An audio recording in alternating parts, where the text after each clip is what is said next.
आपने स्नातक किस विषय से किया है? जी सर।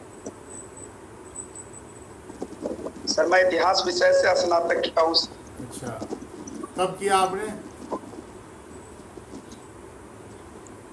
2007 ईस्वी में स्नातक किए हैं सर। अच्छा, इसके बाद आपने क्या किया?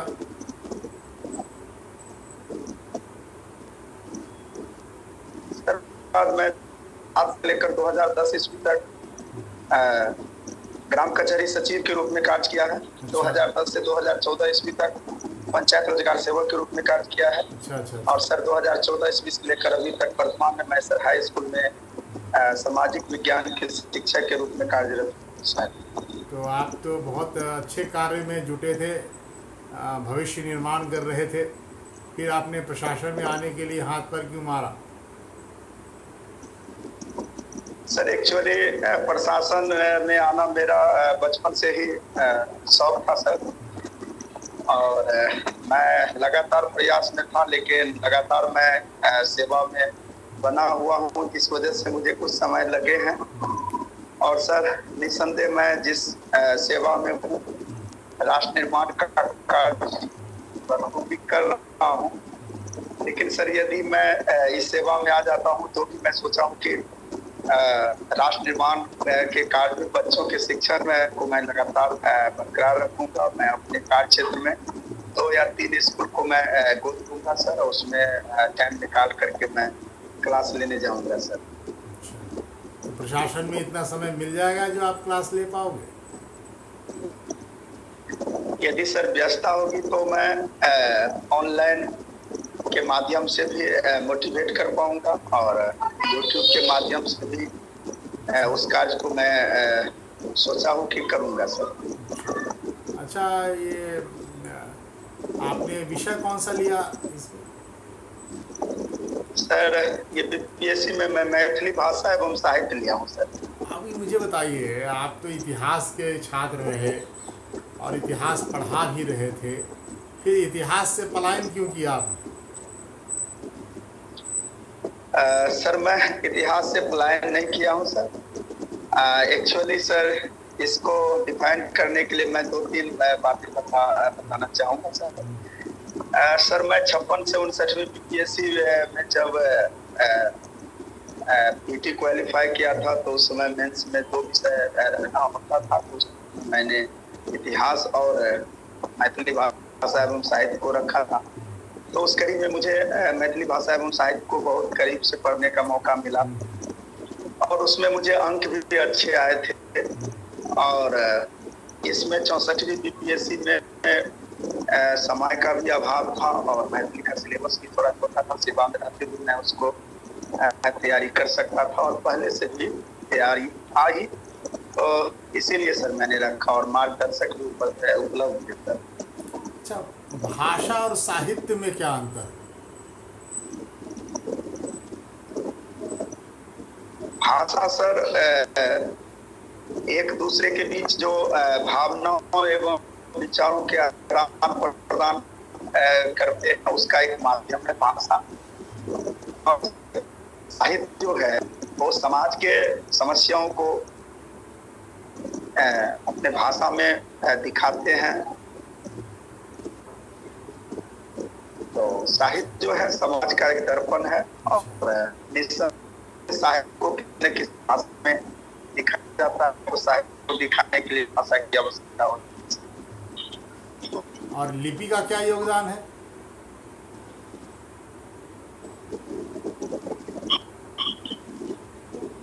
लिपि का भी योगदान है। कोई भी हम अपने विचारों और भावना जो इंगित करते हैं संकेत के रूप में, तो वह संकेत एक लिपि ही है, जिसके माध्यम से हम अपने भावनाओं और विचारों को संकेत के रूप में प्रदर्शित करते हैं सर। मैथिली की लिपि क्या है?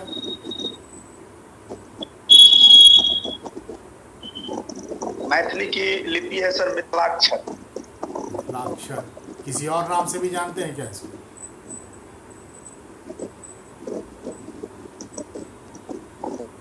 सॉरी सर, अभी मैं रिकॉल नहीं कर पा रहा हूँ, कोई और नाम से हो सकता है, जाना चाहता हूँ। अच्छा, ये मैथिली जो है वो कहाँ से निकली है, उद्भव किस भाषा से उपजी हुई मानी जाती है? मैथिली भाषा का उद्भव सर मागधी अपभ्रंश से हुआ। अच्छा, मागधी से हुआ, अपभ्रंश से हुआ? सर अपभ्रंश से हुआ या उससे प्राकृत से बोलेंगे आप?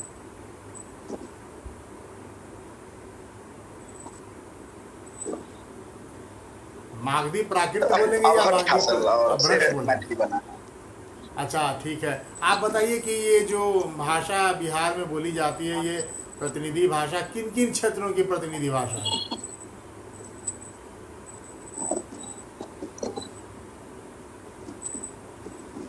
बिहार सर जो 38 जिले हैं, उस 38 जिले में लगभग 22 जिलों में मैथिली को किसी न किसी बोल के रूप में बोली। तो मैथिली भाषा की जो बोली है लिए तो गंगा, मधुबनी और समस्तीपुर के क्षेत्र बोली जाती है।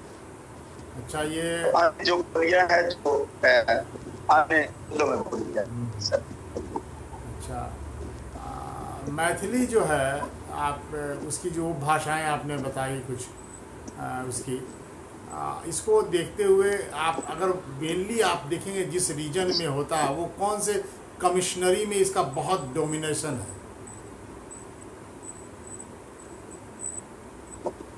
डोमिनेंट रूप में ये भाषा है मैथिली भाषा सर? जी हाँ सर ये दरभंगा कमिश्नरी है और पूर्णिया कमिश्नरी है। नहीं, कमिश्नरी का नाम पूछा सर मैथिली मैंने भाषा को मुख्य रूप से बोली जाती है। कमिश्नरी का नाम पूछा आपसे, आप जिला बता रहे। दरभंगा कमिश्नरी सर। अच्छा, तिरहुत में कहते हैं, तिरहुत कहते हैं उसको, इसीलिए इसकी जो लिपि है उसको तिरहुता कहते हैं। जो लिपि की मैंने बात की थी आपसे कि कौन सी लिपि है, आपने मिथिलाक्षर बताया था, वो अल्टरनेट नेम है मिथिलाक्षर, इसको वास्तव में तिरहुता लिपि कहते हैं। ठीक है, अच्छा चलिए, आप अगर मैं साहित्य में जाता हूँ, पहले मैं तो इसका काल विभाजन आपसे पूछूंगा कि मैथिली की काल विभाजन आप बताइए।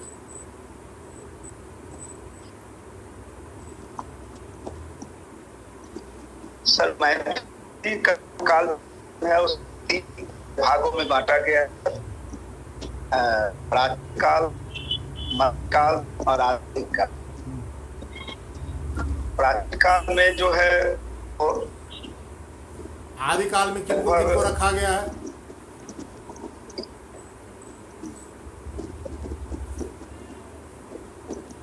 आदिकाल के कौन कौन से कवि? प्राचीन काल, आदिकाल के कवि हैं सर विद्यापति हैं, और अभी सर रिकॉल नहीं कर पा रहा हूँ। एक कवि बहुत विद्यापति से भी पहले कवि हुए हैं, उसका नाम रिकॉल नहीं हो पा रहा। मैं उनका नाम आपको बताता हूँ, Jyotireshwar Thakur. Yes sir, yes sir, thank you. अच्छा, उनकी कोई रचना बता सकते हैं ज्योतिरेश्वर ठाकुर की? ज्योतिरेश्वर ठाकुर की एक रचना है सर,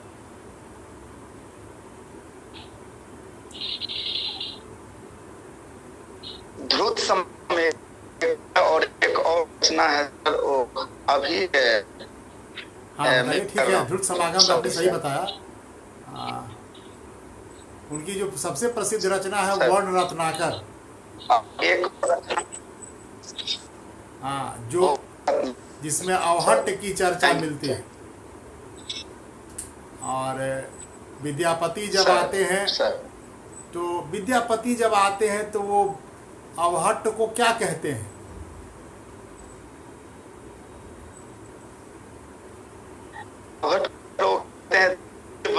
तब आपकी आवाज कट रही है, क्या कहते हैं?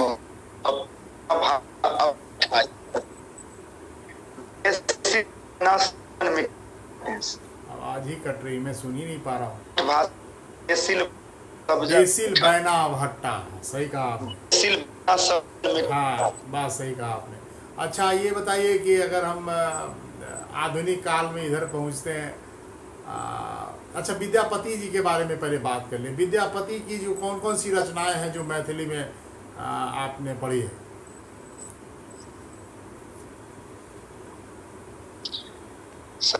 मैथिली विद्यापति एक रचना है, वो जो है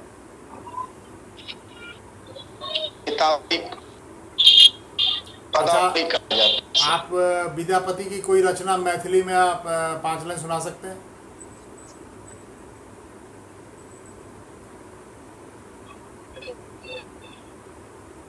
सर अभी नहीं पा रहा। अच्छा, अभी नहीं रिकॉल कर पा रहे हैं।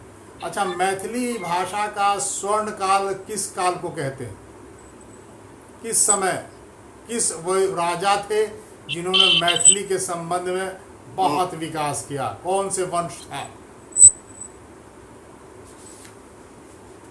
इतिहास के भी छात्र रहे हैं आप। मैथिली के विकास में किस वंश के शासक ने सबसे ज्यादा काम किया?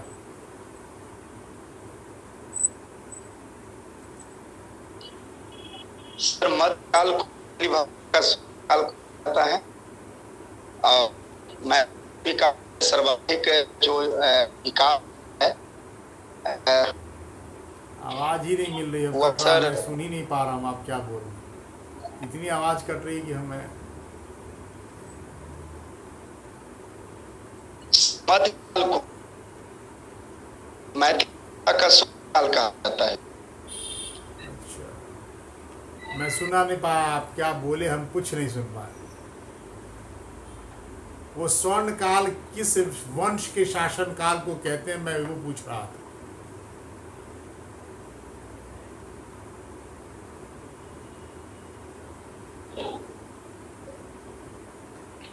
आप मुझे सुन पा रहे हैं? यस सर, हाँ, आप सुन पा रहा हूँ आप सर। बताइए कि स्वर्ण काल किसको कहते थे, किसके काल को कहते थे, कौन सा वंश था? मैं सुन ही नहीं पाया आप क्या बोले।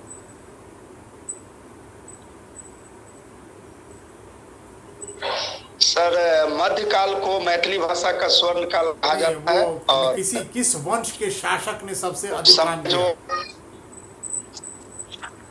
मिथिला में कौन सा वंश का शासन काल था जो मैथिली के लिए स्वर्ण काल कहते हैं?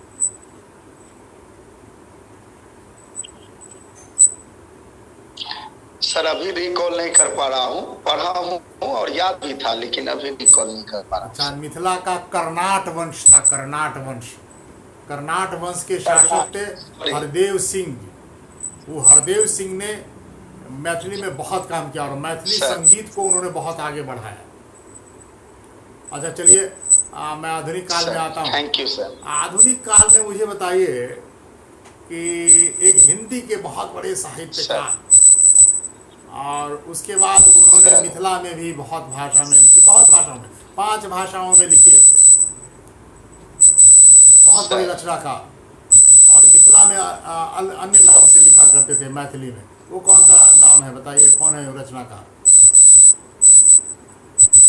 सर वो हिंदी की रचना तो नागार्जुन के नाम से करते थे, लेकिन मैथिली में सर उनका रचना जो है वो वैद्यनाथ मिश्र यात्री के नाम से, यात्री जी के नाम से किया करते थे। अच्छा, आप इसके अतिरिक्त बता सकते हैं कि वो कौन कौन सी भाषाओं में उनकी रचनाएं हैं?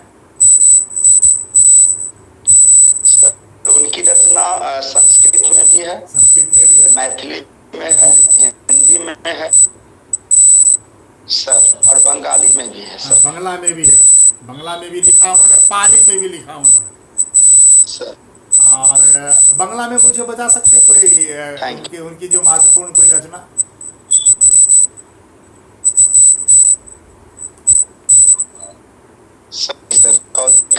अच्छा कोई बात नहीं है। संस्कृत में कोई रचना जानते हैं?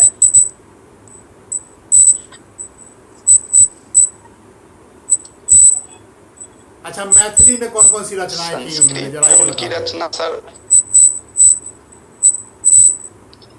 मैथिली में सर उनकी रचना जो है वो मुक्तब काव्य के रूप में चित्रा है सर, पत्रहीन नग्न गाछ है, और उपन्यास उपन्यास भी लिखे हैं। उपन्यास में उनका बलचनमा है, इसके बाद उनका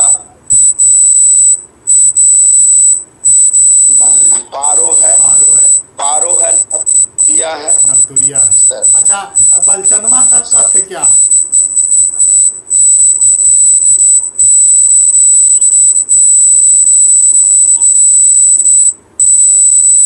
सॉरी सर, ये बलचनमा किस प्रकार के उपन्यास की श्रेणी में आता है?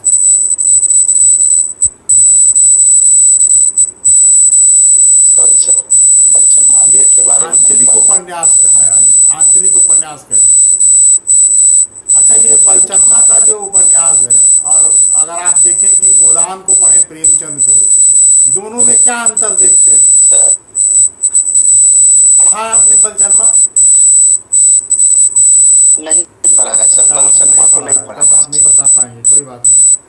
अच्छा, आपके सिलेबस में एक कहानी है, वो है ललका पाग, एक उपन्यास है ललका पाग। ये ललका पाग किसकी रचना है? सर, ललका पाग सर रचना है राजकमल चौधरी की है सर। ये इसका तथ्य क्या है? ललका पाग से क्या ये कहना चाहते हैं राजकमल जी? सर, ललका पाग एक प्रतीक के रूप में दिखा रहे हैं, और ये दाम्पत्य जीवन के दौर के रूप में इसको दिखा रहे हैं। दाम्पत्य जीवन में ललका पाग से बंधन प्रतीत होता है सर। और ललका अच्छा, पाग ये एक अच्छा, मैं और आगे आता हूँ, आधुनिक काल में और आगे बढ़ता हूँ। नेहरू जी ने एक ऐसे पर्सन थे मैथिली साहित्य की, उनकी एक रचना से इतने प्रभावित हुए कि उन्हें राज्यसभा का मेंबर बना दिया। ये मैथिली कौन साहित्यकार है, जरा बता सकते हैं आप?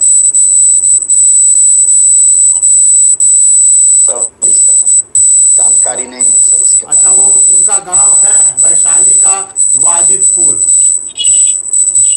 आवाज बहुत, आपकी साउंड बहुत कर रही है। हाँ जी सर। हाँ, वाजिदपुर गांव के रहने वाले, वैशाली के। आप बता सकते हैं?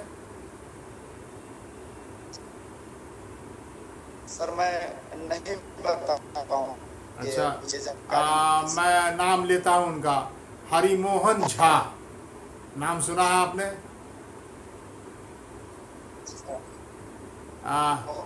यस यस, हरिमोहन झा मैथिली साहित्य में बहुत बड़ा नाम इनकी जो है रचनाएं आपको पढ़नी भी है सर। कन्यादान आपने पढ़ा भी होगा। आप बता सकते हैं कन्यादान का तथ्य क्या था? दुरांगमन, ये सर। क्या है कन्यादान का तथ्य?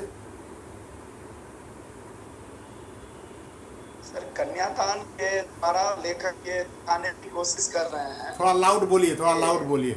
शिक्षा जनित बेमेल होगा सर, समाज में शिक्षा जनित बेमेल विवाह को और उसके जो परिणाम होते हैं उनको दिखाने का प्रयास किए। अच्छा, ये जो इन्होंने लिखा,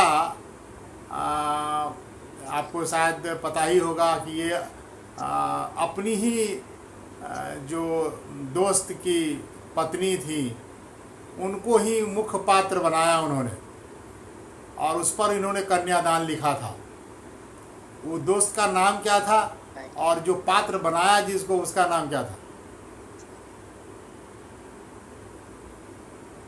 पात्र जो बनाया है सर, उनका नाम तो सीसी मिश्रा है। हाँ, सीसी मिश्रा नाम दिए हैं उसमें।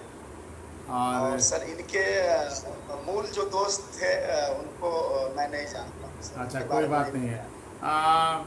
इसके बाद उन्होंने कन्यादान के बाद एक और उन्होंने लिखा, उसमें उसका समाधान भी दिया उन्होंने। वो कौन सा उपन्यास था? दुरांगमन है सर। दुरागमन। और एक बड़ा उनका चर्चित रहा उनका व्यंग भी, व्यंग बहुत लिखा उन्होंने। जो व्यंग वाला बता सकते हैं कि कौन सा लिखा, रचना कौन सी है वो? खट्टर काका का तरंग है सर। खट्टर काका का तरंग है। ये क्या है, इसमें क्या उन्होंने किया है, जरा बताएंगे आप?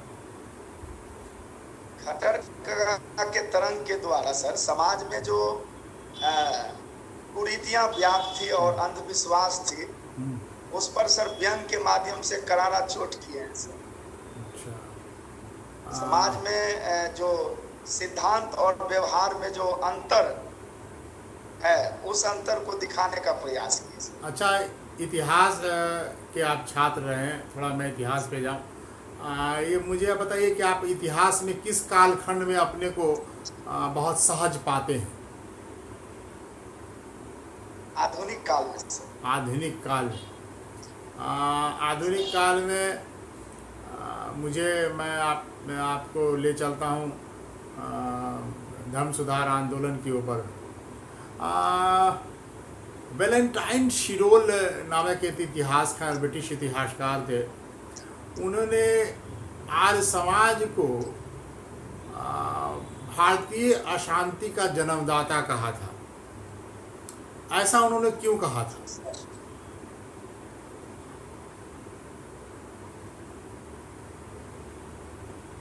सर अशांति का जन्मदाता सर इसलिए कहा था उनको कि वो तो क्रांतिकारी थे और क्रांतिकारी वक्तव्य देते थे, और क्रांतिकारी वक्तव्य के द्वारा वो बहुत ही कम समय में और आसानी से आज़ादी लेना चाहते। दयानंद सरस्वती ने दो कार्यक्रम आर्य समाज वाले में, दो चीज़ें चलाई गई आर्य समाज के द्वारा।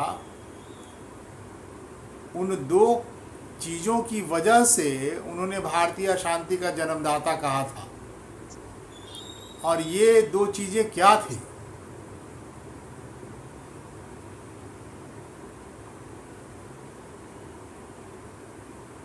सॉरी सर, याद नहीं आ पा रहा है।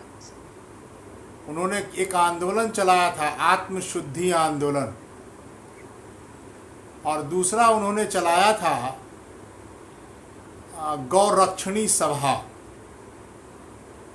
सर इन्हीं दो चीज़ों के कारण उन्होंने कहा समाज में अशांति फैल गई। वर्तमान में अगर आप देखें समाज में तो मॉब लिंचिंग हो रही है, और इस मॉब लिंचिंग के केंद्र में अगर आप देखें तो यही दो कारण दिखाई पड़ते हैं। एक तो गौरक्षा वाला, और दूसरा जो धर्म परिवर्तन है, आत्मशुद्धि। आत्मशुद्धि उसी को कहते थे, धर्म सुधार। अपने को जो वापस घर वापसी, जिसको हम लोग अपना अभी कहते हैं घर वापसी, इसको आप किस रूप में देखते हैं? क्या फिर से आप कह सकते हैं कि भारतीय समाज में यह अशांति फैला रहा है?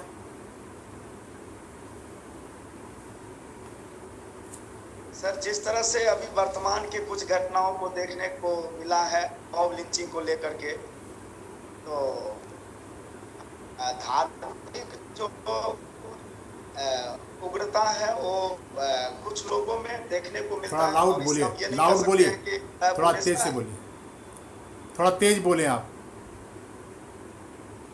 सर वर्तमान में जो कुछ घटनाएं ऐसे देखने को मिलती है सर, जिससे यह देखने को मिल रहा है कि धार्मिक उग्रता बढ़ी है, लेकिन कुछ लोगों में बढ़ी है सर। तो कुछ लोगों में जो धार्मिक उग्रता को देख करके हम संपूर्ण समाज को उसी आईने से नहीं देख सकते हैं सर। तो इसीलिए हम कह सकते हैं कि कुछ ही सामाजिक तत्व ऐसे हैं जो इस तरह के कार्य करते हैं। आपने सर बहुत ऐसी, आपने वरीयता किस पद को दिया है? बिहार प्रशासनिक सेवा। बिहार प्रशासनिक सेवा। एक नंबर। अब आप बताइए कि आप जब किसी अनुमंडल में एक एसडीएम के पद पे रहेंगे, अगर ऐसी घटनाएं घटती रहती है तो इसके रोकथाम के लिए आप क्या प्रयास करेंगे? सर इस तरह के प्रयास, इस तरह के घटनाओं को रोकने के लिए सबसे पहले सर हम देखेंगे कि किन क्षेत्रों में होती है। हमारे जो क्षेत्र होंगे उस क्षेत्र में किस विशेष क्षेत्र में हो रही है, उस विशेष क्षेत्र को चिन्हित करेंगे, और चिन्हित करके जो है उस पे हम प्रतिनिधि स्तर पर बात करेंगे और धार्मिक सहिष्णुता बनाने के लिए बात करेंगे सर। और साथ ही कोई इस तरह के धार्मिक कार्यक्रम हो या कोई अफवाह फैलती है तो उस अफवाह को रोकने का प्रयास करेंगे सर। अच्छा, आप जैसे एक कि देखने टीचर को हो, मिला है आप एक टीचर हो और सर। अभी अभी सरकार ने अपनी शिक्षा नीति में बड़ा आमूलचूल परिवर्तन करने की कोशिश की है। सर इसको आप किस रूप में देख रहे हैं? ये एक आगे जाने वाला कदम या पीछे जाने वाला कदम? सर शिक्षा नीति में जो परिवर्तन की गई है सर वो निसंदेह बहुत ही अच्छी कदम है सर, और ये समय का मांग भी है। जिस तरह से शिक्षा को रोजगार से जोड़ने की बात की जा रही है, ऐसी शिक्षा देने की बात की जा रही है जो रोजगारोन्मुख हो, शिक्षा प्राप्त करने के बाद रोजगार के लिए भटकना न पड़े। तो बहुत ऐसी इसमें प्रावधान है सर जो समय का मांग है और बहुत ही अच्छा कदम है सर। अच्छा, इसमें कोई बताइए, कोई 3 बातें जो बहुत आपको बहुत अच्छी लगी है और 3 बातें ऐसी बताइए जिसमें आप चाहते कि इसमें और संशोधन होने की आवश्यकता है। सर 3 अच्छी बातों में सर एक बात मैं कहना चाहूँगा, जो प्री प्राइमरी एजुकेशन की जो बात की गई है ये अच्छा है। और सर प्राथमिक शिक्षा जो है क्षेत्रीय भाषा में, खास करके मातृभाषा में देने की बात की गई है, तो ये बहुत अच्छा कदम है सर। और रोजगार से जुड़ने के लिए जो 8 क्लास से ही प्रयास की जाएगी, ये बहुत अच्छी कदम है। और सर मल्टीपल एंट्री और मल्टीपल एग्जिट की जो बात है वह भी सर कहीं ना कहीं मुझे अच्छा कदम लगता है सर। और अच्छा, यदि सुधार की बात आप मुझे बताइए कि अशोक के किन अभिलेखों में एथिक्स की बात की गई? सर सुनाई नहीं दिया सर। अशोक के किस अभिलेख में एथिक्स की बात की गई है, नैतिकता की बात की गई?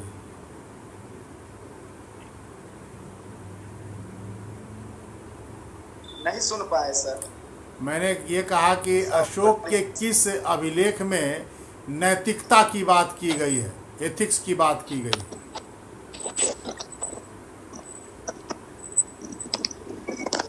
सर अशोक के जो 5वें अभिलेख है सर, उसमें नैतिकता की बात मुझे देखने को मिलती है, जिसमें कि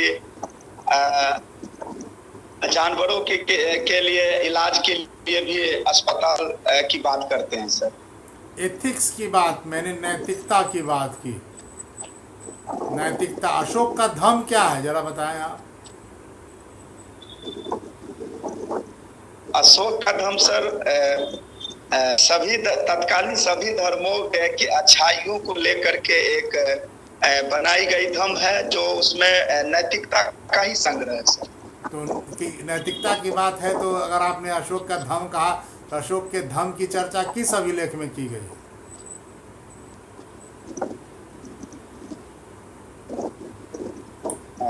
अशोक ने धर्म की परिभाषा कहाँ से ली है?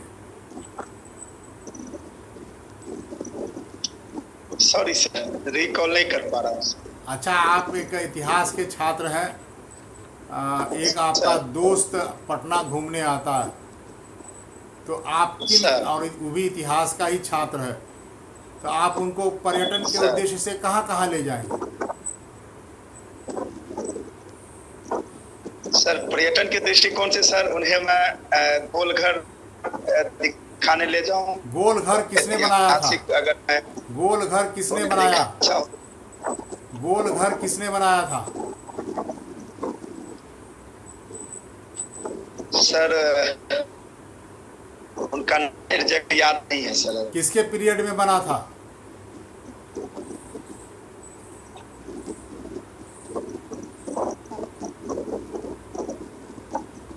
Sorry sir. लॉर्ड कॉर्नवालिस ने बनाया, जॉन गयास्टिन जो थे उनको लॉर्ड कॉर्नवालिस के काल में बना था, और जॉन गयास्टिन ने इसे बनाया था। किस उद्देश्य से बनाया गया था? सर अन्न के भंडारण के लिए बनाया गया था सर। क्या अन्न का भंडारण हो पाया?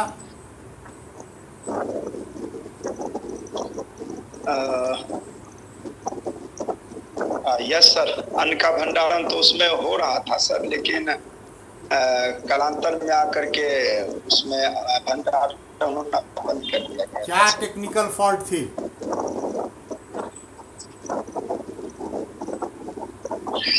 Sorry sir. अच्छा, ये याद नहीं। इसके बाद बताइए, पहले स्थल बता दिया आपने, दूसरा कहाँ ले जाएंगे?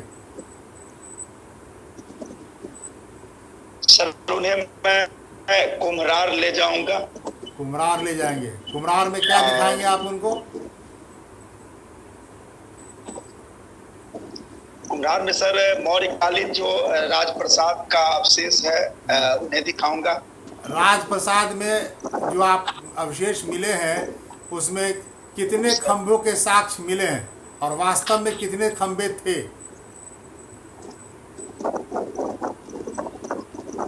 सर उनमें खंभों की संख्या 80 जहाँ तक मुझे लगता है सर, जो मैं याद कर पा रहा हूँ 80 खंभे थे सर।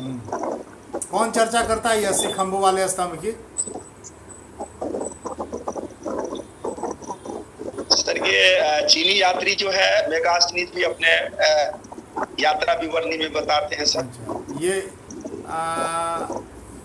जो इंडिका उन्होंने लिखी वो उपलब्ध है अभी? नहीं सर, उपलब्ध अभी वर्तमान में शायद नहीं है। तो कैसे हम लोग पता करते हैं कि उन्होंने मेगास्थनीज ने लिखा?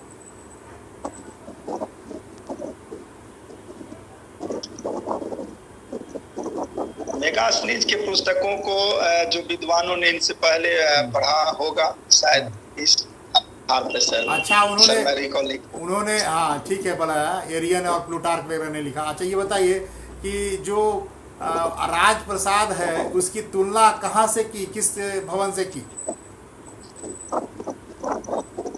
राजप्रसाद की तुलना सर सूसा के एतवताना महल से की। अच्छा, एतवताना महल से की। अच्छा, उसमें देखेंगे आप कि वो एक स्तंभ भी रखा है। ये स्तंभ कहाँ से लाए गए थे? सर ये ईरान से लाए गए थे। ईरान से लाए गए थे? उतना खंभा ईरान से आया था? चुनार का बलुआ पत्थर है, चुनार से लाए गए थे। चुनार से थैंक यू सर। उस पे जो पॉलिश है उसकी तुलना कहाँ से की गई? उनके पॉलिश की जो तुलना है सर वो ईरान में जो अभिलेख बनते थे सर, हाँ, ये वहां से की गई है सर। तो ये पॉलिश को क्या कहते थे पता है आपको? याद नहीं है सर। पारसी पोलिस कहते थे। ठीक है, चलिए, मैंने आप साक्षात्कार आपके लिया। मैं आपके साक्षात्कार में मैथिली और इसी पर कन्फाइन कर गया। अगला जो होगा मैं उसमें फिर करंट अफेयर्स और इनको याद रखूंगा, आपसे उधर ही से प्रश्न पूछूंगा।